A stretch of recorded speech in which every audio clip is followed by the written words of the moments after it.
India is opening its doors wider to the global south, and Pacific Island nations are stepping in. Joining me today is the Prime Minister of Fiji, a country that is home to a large Indian diaspora, a country that sits at the front line of climate change, geopolitics, and global trade routes. Prime Minister Sitiveni Rabuka, welcome to India, and thank you for joining us here on Firstpost. Thank you very much. I really enjoyed and valued the last 2 days. I've honored the invitation of His Excellency, the Prime Minister of India, Prime Minister Narendra Modi, which was presented to me when we met in Papua New Guinea in 2023, fairly soon after I got into office. So great to be here in response to that very kind invitation, and also to just continue the long and very steadfast relationships that we have had with India. Right. I'll come to all of this, but first I want you to tell our viewers about your personal relationship with India. You've studied here, you've been here before. Tell us about your association with this country. I was fortunate to have been selected and offered an Indian government scholarship in 1979 to undergo studies at the Defense Services Staff College in Wellington, Tamil Nadu. And I was trained by one of the best generals that the Indian Army produced in those decades, and General Rodriguez. I was in the same syndicate as someone who became Chief of the Navy, Admiral Prakash, and I trained with an international group of friends who became very close friends and long-term friends.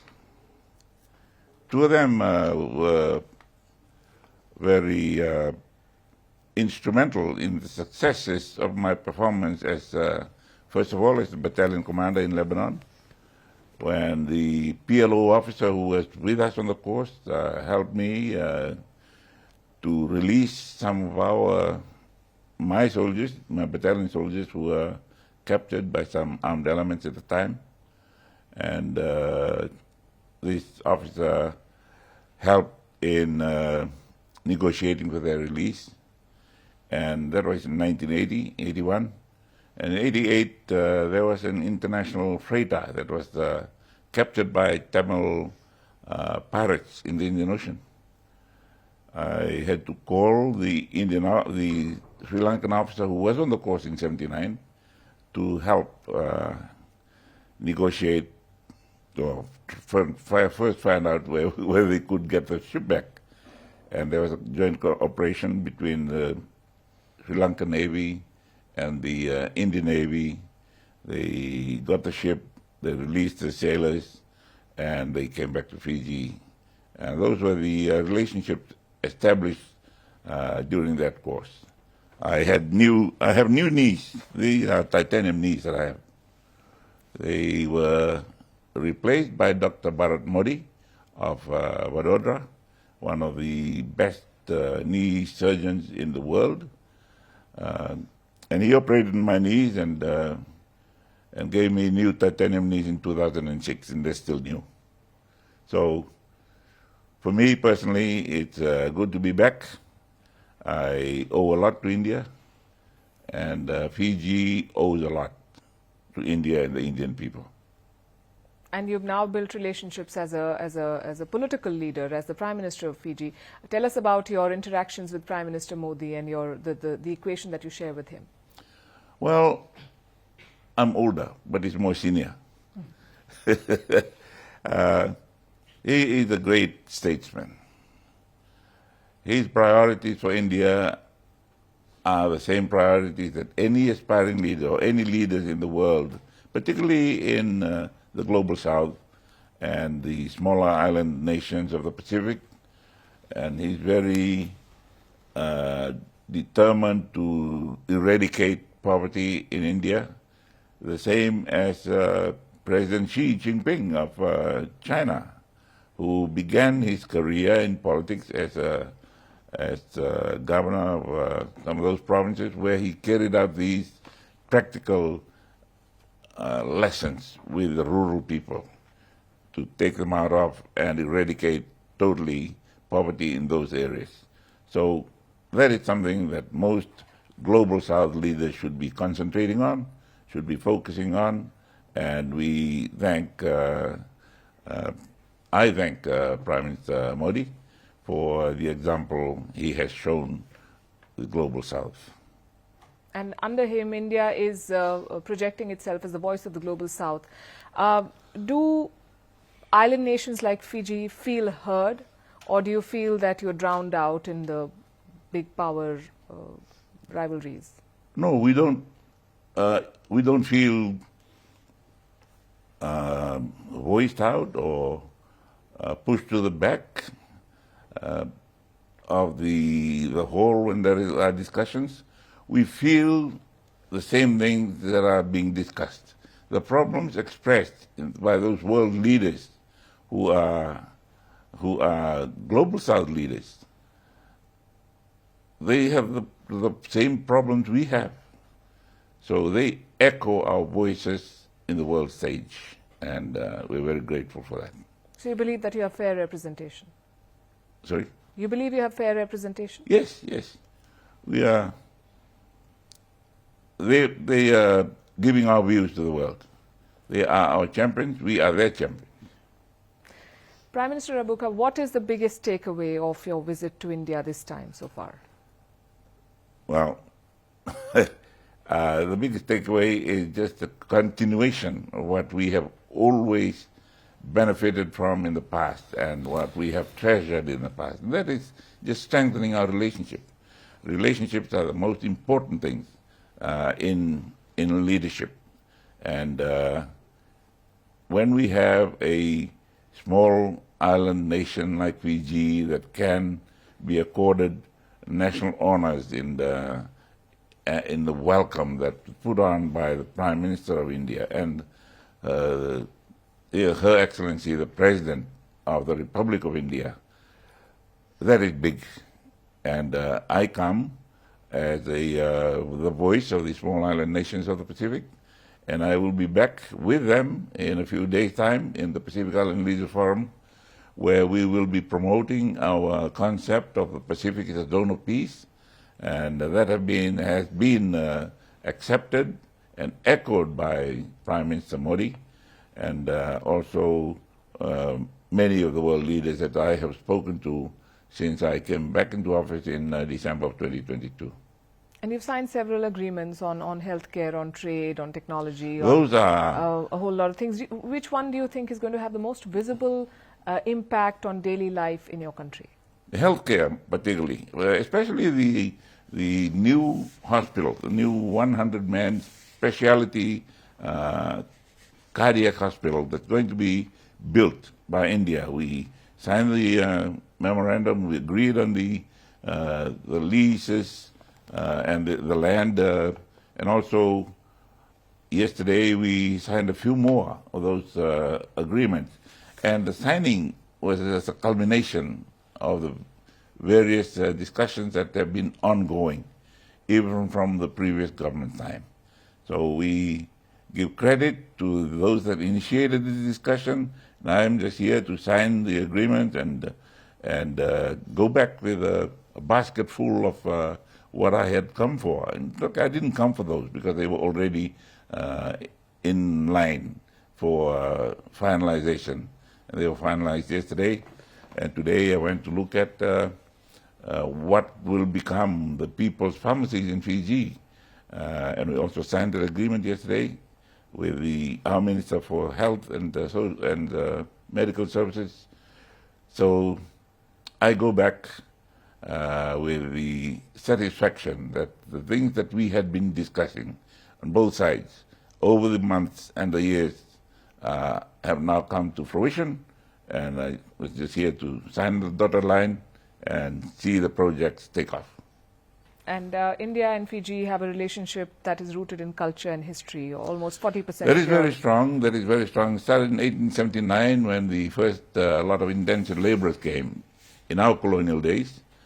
both colonial, well, India was not really a colony, but part of the empire, and a big player in the empire, and as part of the principles of global development, perhaps at the time, or the development of the new territories coming into or under the realm, the British realm at the time, we received some workers from India to help our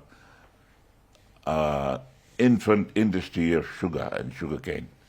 And they had, some of them, not all, had worked in some sugarcane plantations in India, and a lot of them just didn't know where they were going. What we now celebrate as a great cooperative effort between the three, the British government, the Indian leadership at the time, and Fiji, as now we can credit that in the economic strength that we enjoy in the Pacific, our economic status in the Pacific. Among Pacific leaders, we're very small in the world, but in the Pacific we've done very well, not only in industry and in our economy, but our social composition. Yes. The society that we have is more multiracial, multi-ethnic than any of the other island nations, perhaps apart from Australia and New Zealand. But yes, it has made us stronger as a nation.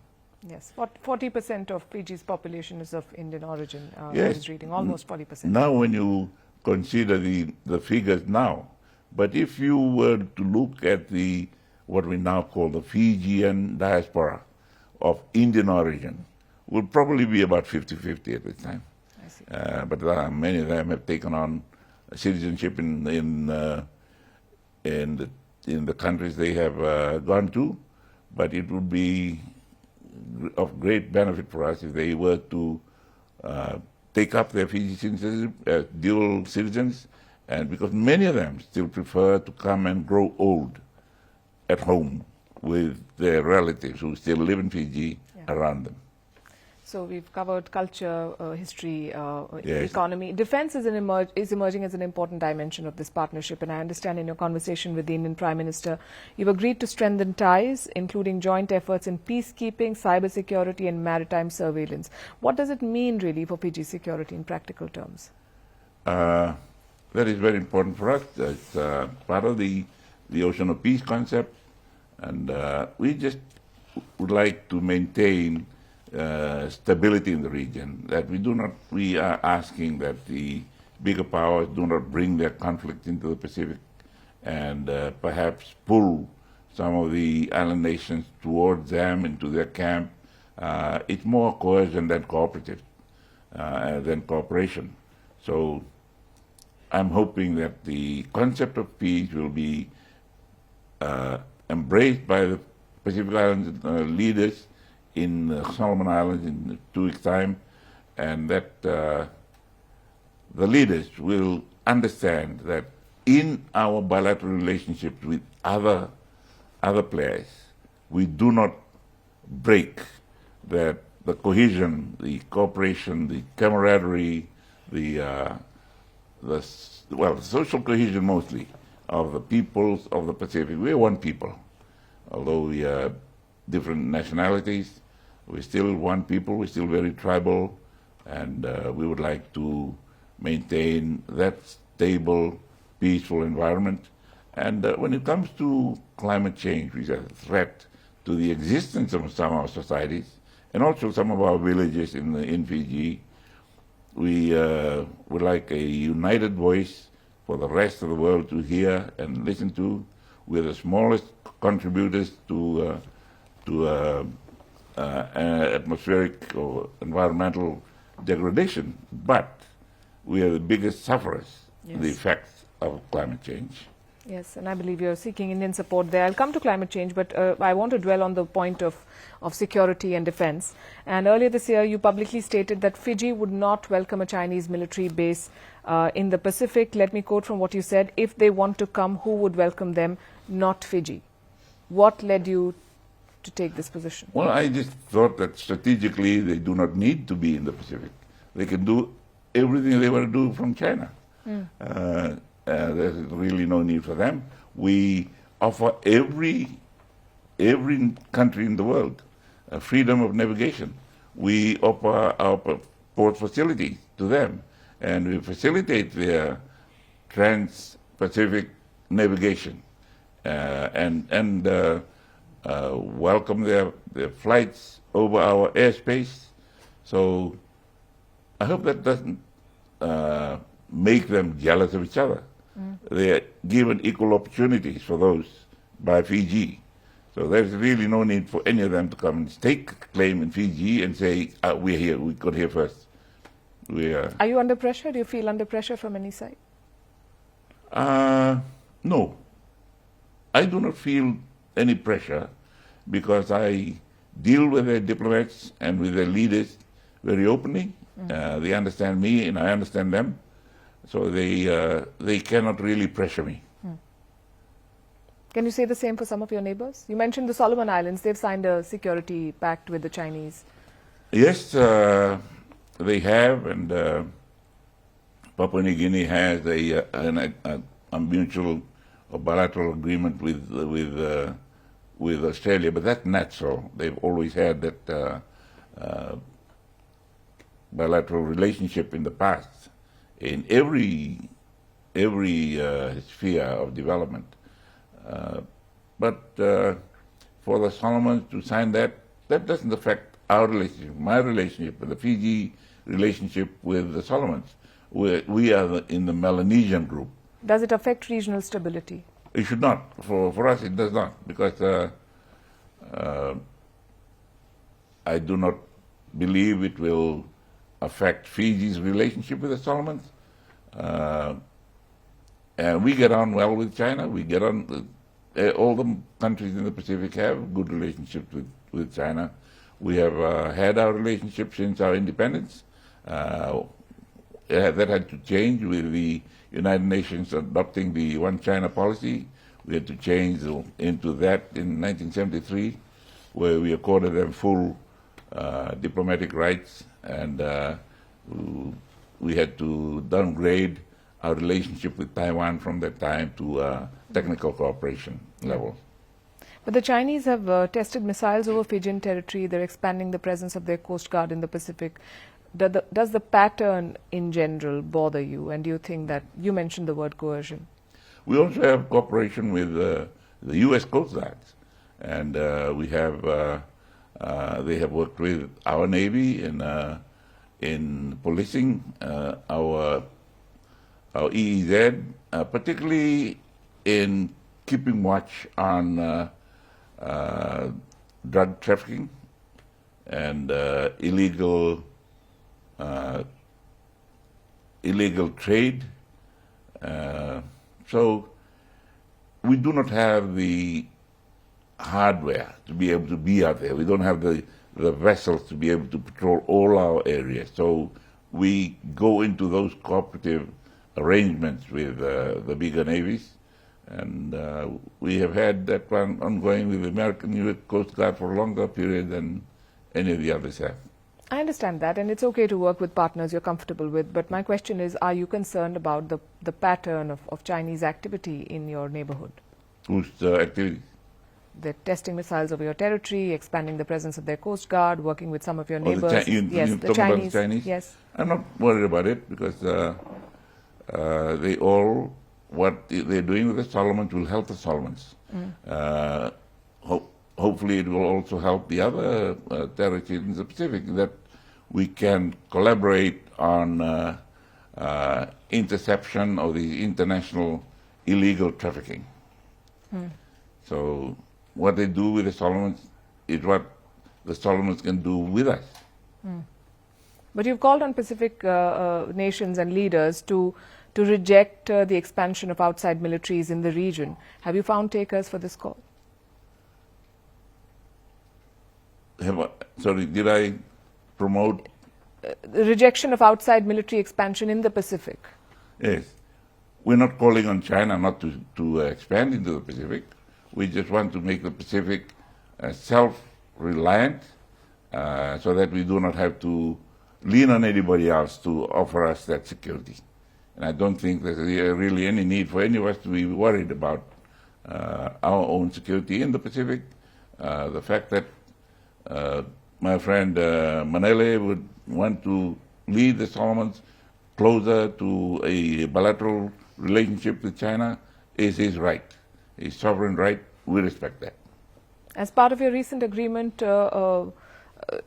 India is going to be sending a naval ship and deepening maritime relationships with Fiji. What role do you see for India in your region? India has sent naval ships to Fiji in the past, and it's not brought any displeasure to our attention from China or any other powers in the world, because it's natural for us to continue doing that. From our colonial days, they were sending naval ships, and now that we are independent, they continue to send naval ships. It's in the interest of India that they're there.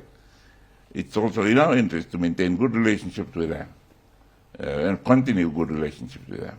Do you see a role for India in the event of a conflict in the Pacific? A conflict between whom and whom? Oh, well, there are a lot of players. This is a hypothetical question, but do you see a role for India? Well, India's voice is very influential in the world. Not necessarily the hardware. Hopefully they do not have to resort to the use of hardware. Their voice as a global leader, as an international leader, as a powerful economy in the world, they should be listened to. And they're very influential out there in the United Nations. And they're not security a member of the security, a permanent member of the Security Council yet, but there are efforts that are ongoing to recognize them as worthy of being permanent members, and we'll deal with that when we come to it. But they, because of their economic prowess and their status in the world, how many countries in the world have more than 1 billion population? 2. And India is one of them. And the only one that upholds the global rules-based order. Would you welcome more Indian military voyages and defense drills in your part of the world to challenge those who may be, weakening the rules-based order? I've always maintained that it's better to continue working with those that you're familiar with and you have worked with for decades. We were together in the First and the Second World War and other conflicts around the world. We're now cooperating in peacekeeping and other areas in training, in the military, in military training.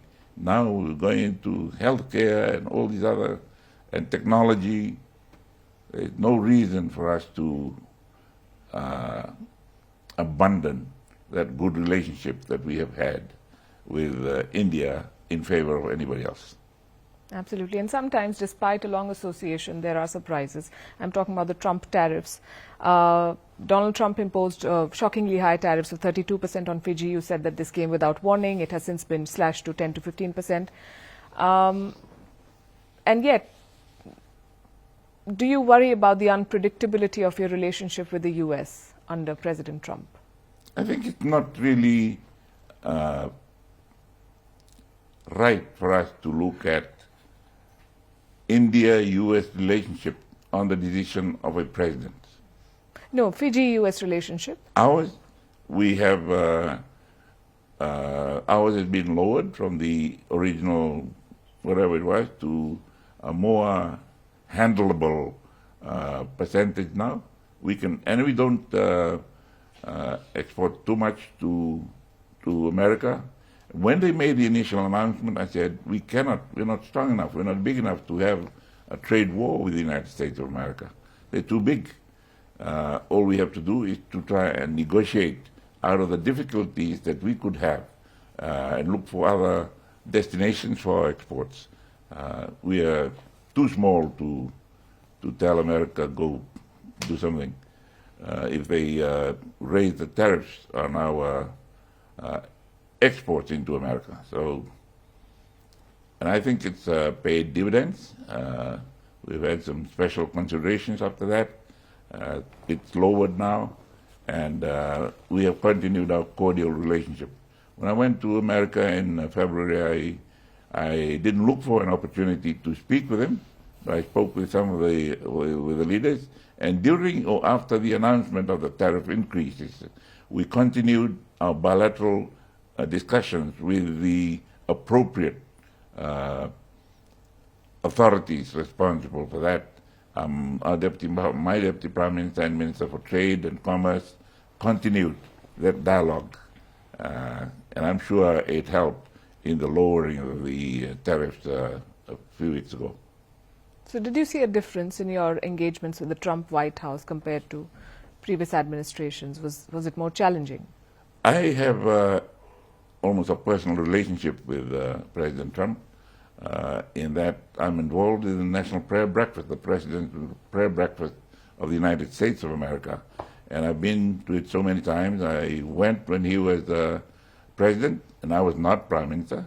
And this time I went again when he is president and I'm prime minister, but because it was in the second week of his being sworn in, he didn't have time to see all the leaders who were attending the prayer breakfast at that time, and I think he had to work according to international priorities. Yes. But he sent his apologies through a very senior official that he couldn't see me because he was seeing somebody else that morning. That national prayer breakfast I opened on the Wednesday night, and he continued with it on the Thursday morning. So we almost ran into each other in the corridors of power up there, but we didn't have the opportunity to have bilateral discussions. Do you believe that your personal equation with the U.S. President led to a softer stance of Washington on Fiji? I don't think my personal relationship assisted. I think it's the national response to the high tariff announcements, in that we, as a nation, I and my cabinet decided, no, look, there's no point fighting. Let us weather the punch, roll with the punches, as the boxers know they do in the ring. If it's a hard punch, you roll with it. And we were not knocked out, so we rolled with it, braced ourselves against the ropes, and the next big punch did come, just a smaller one. So, and we're happy to continue the association. And there was an announcement of some cooperation made last week, which we welcome very much. It's another arrangement of some sort of assistance that they have with countries around the world. Fiji got a nod this time, and we welcome that very much. Did the tariffs come up in your talks with Prime Minister Modi?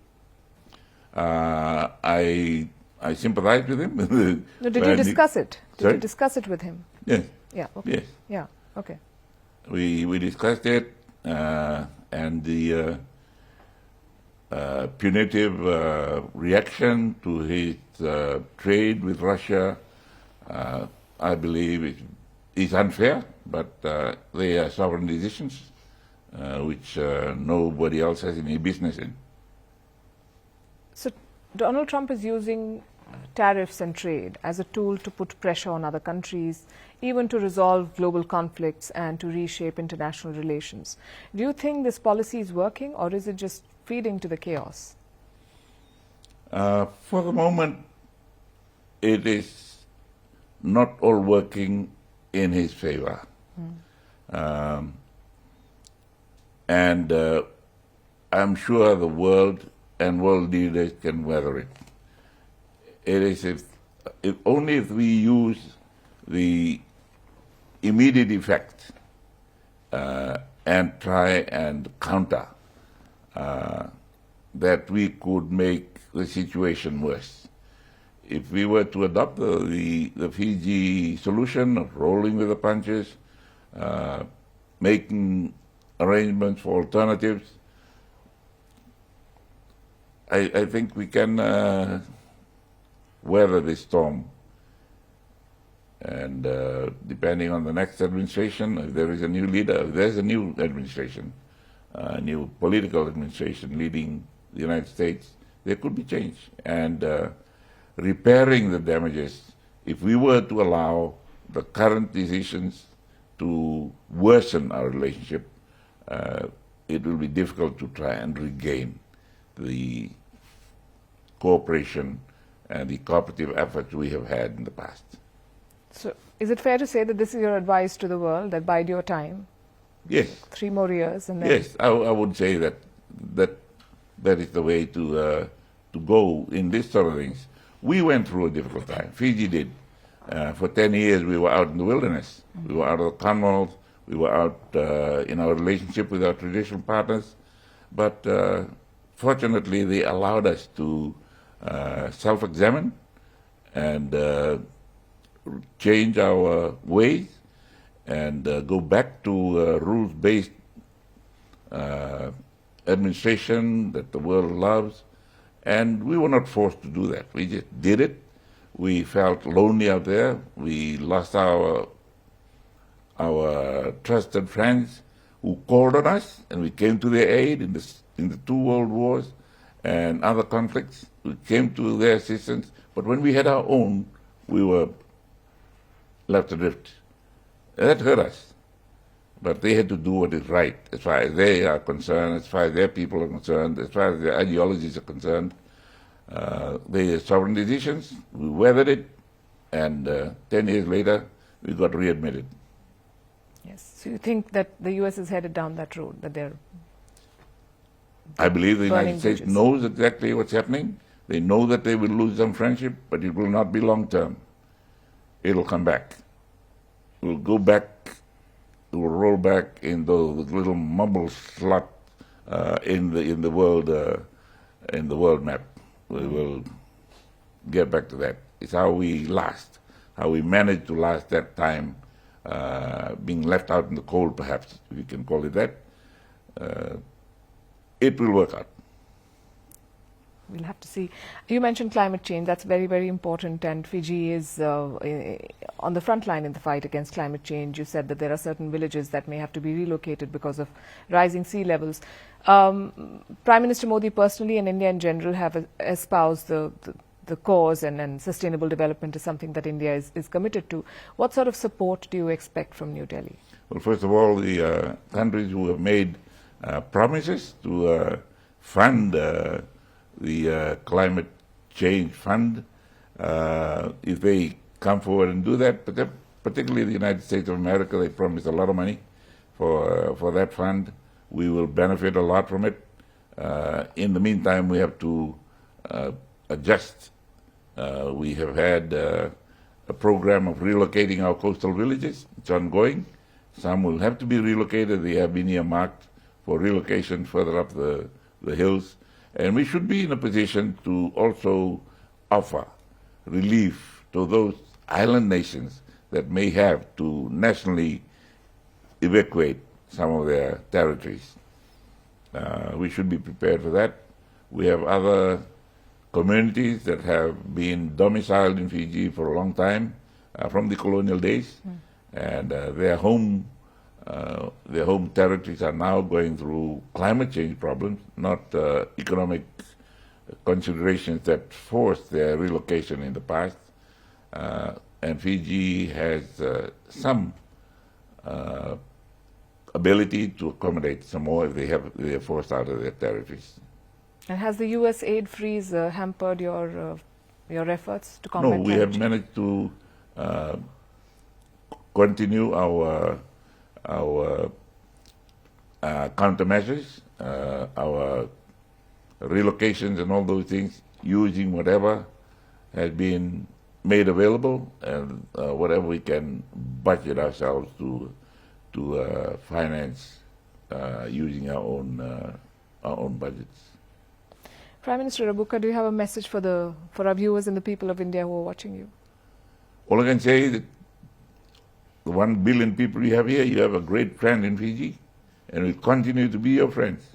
And we value the friendship we have had in the past, since our independence.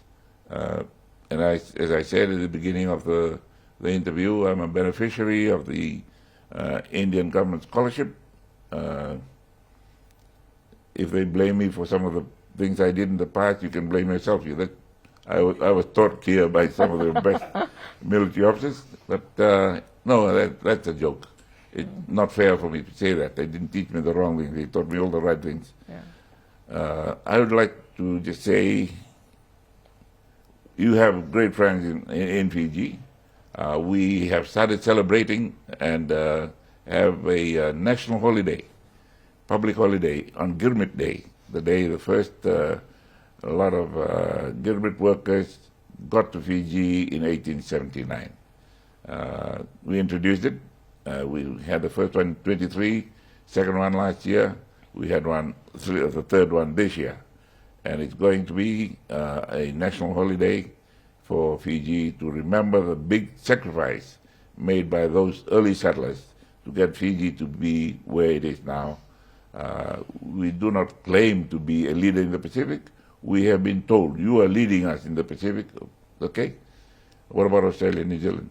They're a different category. But of the island nations, we value the respect, and that respect has been earned for Fiji by all the ethnic groups represented in Fiji. A major part of that, the descendants of the Girmitiers. Do you speak any Indian languages? Only in Nepali I would respond and say Ali Ali Mate, just a little. Yeah, but that's not an Indian language. No, I know. I served with the British Gurkhas in 1974, and one of the first things that British officers have to learn when they join the battalion, Gurkha battalion, is Gurkhali or Nepali. I see. So the first thing I do when I get there, Mera naam Rabuka ho, tapai ko kura mo bujena, I do not understand your language, please say it again slowly. Aste aste balnohas. I understand. I don't speak Nepali, but I understand what you're saying. But thank you for being a sport, and thank you for your time, your vision, your candor. I think for India and Fiji, this relationship is not just about history, it's also about shaping the future of the global south and indeed the world. So we wish you all the success. Thank you very much. We will continue to be your friends. Thank you, sir.